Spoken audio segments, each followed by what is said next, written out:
আপুনি প্ৰতিনিধিত্ব কৰা হৰবুক ভৱানীপুৰ সমষ্টি আৰু মই প্ৰতিনিধিত্ব কৰা পাকাবাটবাৰী সমষ্টিৰ মাজেৰে বেকী নদী বৈ গৈছে আৰু সেই বেকী নদীত হিলবাহিলিৰ মহল সম্পৰ্কে মাননীয় মন্ত্ৰী ডাঙৰীয়াৰ পৰা মই কিছু কথা জানিব বিচাৰি প্ৰশ্ন উত্থাপন কৰিছিলোঁ। কিন্তু ইয়াতে প্ৰথমতে মই বিচাৰিছিলোঁ যে বেকী নদীত হিলবালিৰ মহল কিমান আছে।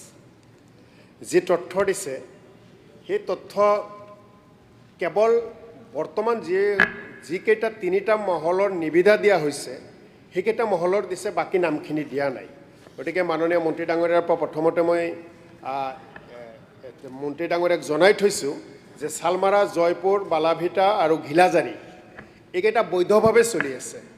কিন্তু বেকী নদীত যদি আপুনি চায়, জয়পুৰ, বৰডাঙ্গা, খুটনাবাৰী, চাপাকামাৰ, দুমনিঘাট, নিচুকা মহল, বান্দৰখোৱা এনেকুৱাও বহু মহল আছে যিসমূহৰ কিবা কোৰ্টত কেছ গৈছে নাইবা টেণ্ডাৰ দিছিল, টেণ্ডাৰখিনি এতিয়ালৈকে প্ৰচেছখিনি ক্লিয়াৰ কৰিব পৰা নাই, বন্ধ হৈ আছে।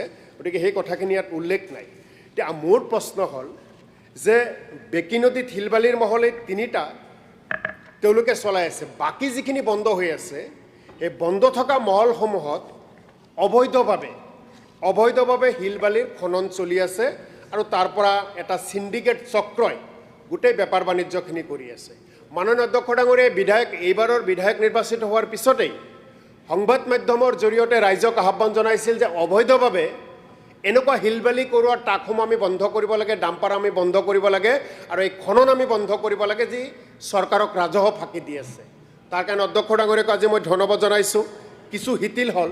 এতিয়া মোৰ প্ৰশ্নটো হ'ল মাননীয় মন্ত্ৰী ডাঙৰীয়ালৈ, এই যে বন্ধ হৈ থকা মহলসমূহক ডিয়াভুৰ জৰিয়তে যিটো ইন্ধন দিয়ে, ধৰক 100 চিয়ামৰ কাৰণে দিলে ইন্ধনটো 100 চিয়ামৰ লৈ তাত কমচে কম 4-5 হাজাৰ চিয়াম তাৰ পৰা বালি শিল উঠাই লৈ আহে আৰু এই একে চালানতেই চলি থাকে।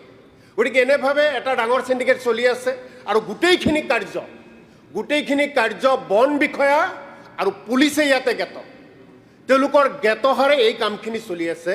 আৰু মাননীয় মন্ত্ৰী ডাঙৰীয়াকো দেখিছোঁ মন্ত্ৰীৰ দায়িত্ব লৈ ইতিমধ্যে বন বিভাগত এটা পৰিৱৰ্তন অনাৰ কাৰণে তেখেতে চেষ্টা কৰিছে, প্ৰয়াস কৰিছে। মই তেওঁৰ জ্ঞাতাৰ্থে জনাওঁ যে বেকী নদীত তেনেকুৱা কথা আগতে উত্থাপন হৈছে, কিছুদিন বন্ধ থাকে, তাৰপিছত আকৌ অবৈধভাৱে চলাই থাকে। গতিকে মন্ত্ৰী ডাঙৰীয়া এই বিষয়ে জ্ঞাত নেকি, আৰু যদি জ্ঞাত কোনে কোনে এই বিষয়ে জড়িত আছিল তেওঁলোকৰ ওপৰত শাস্তি হ'ব নেকি, মাননীয় মন্ত্ৰী ডাঙৰীয়াৰ পৰা জানিব বিচাৰিছোঁ। আৰু হিলবালি মহল যিখিনি বেকী নদীত আছে তাক বৈধভাৱে আবণ্টন দিয়াৰ কাৰণে মন্ত্ৰী ডাঙৰীয়াই কি ব্যৱস্থা ল'ব অধ্যক্ষ ডাঙৰীয়াৰ জৰিয়তে জানিব বিচাৰিছোঁ।